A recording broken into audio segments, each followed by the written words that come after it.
நெல்லை கோவையில் இளம்பெண் ஒருவர் வலுக்கட்டாயமாக காரில் ஏற்றிச் செல்லப்பட்ட சம்பவம் பெரும் அதிர்ச்சி ஏற்படுத்தியிருக்கிறது. என்ன நடந்தது? கூடுதல் விவரங்களுடன் இணைகிறார் செய்தியாளர் நந்தகுமார். வணக்கம் நந்தகுமார், என்ன நடந்தது? விவரங்களை பதிவு பண்ண. வணக்கம் அவர்தான். நிச்சயமாக கோவையில் கல்லூரி மாணவி கூட்டு பாலியல் வன்கொடுமை செய்யப்பட்ட சம்பவம் நடைபெற்று 5 நாட்களே ஆகியுள்ள நிலையில் கோவை இருகூர் பகுதியில் கார் ஒன்றில் இளம்பெண் அடித்து கடத்தி செல்லும் சிசிடிவி காட்சி வெளியாகி பேரதிர்ச்சியை ஏற்படுத்தியுள்ளது. இளம்பெண் ஒருவர் கட்டாயப்படுத்தி காரில் அழைத்துச் சென்றதாக நேரில் பார்த்தவர்கள் காவல்துறையினரிடம் தகவல் தெரிவித்துள்ளனர்.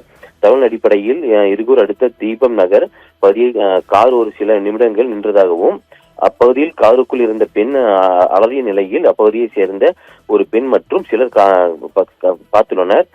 இது காரை நோக்கி அருகில் செல்ல முற்பட்ட போது அங்கிருந்த கார் புறப்பட்டு சென்றதாக கூறப்படுகிறது.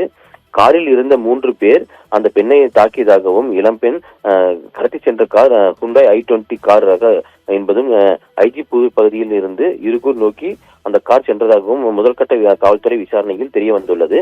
இதைத் தொடர்ந்து அந்த பகுதியில் உள்ள சிசிடிவி காட்சிகள் அனைத்தையும் காவல்துறையினர் கைப்பற்றி விசாரணை நடத்தி வருகின்றனர். இதனிடையே உண்மையிலேயே இளம்பெண் கடத்தப்பட்டாரா அல்லது குடும்ப பிரச்சனை காரணமாக வலுக்கட்டாயமாக உறவினர்களால் அழைத்துச் செல்லப்பட்டாரா என்பது தொடர்பாகவும் சூலூர் காவல்துறையினர் இது தொடர்பாக வழக்கு பதிவு செய்து பல்வேறு கோணங்களில் தீவிரமாக விசாரணை நடத்தி வருகின்றனர்.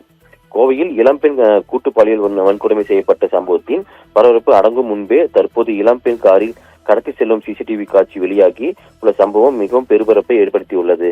அவர்கம்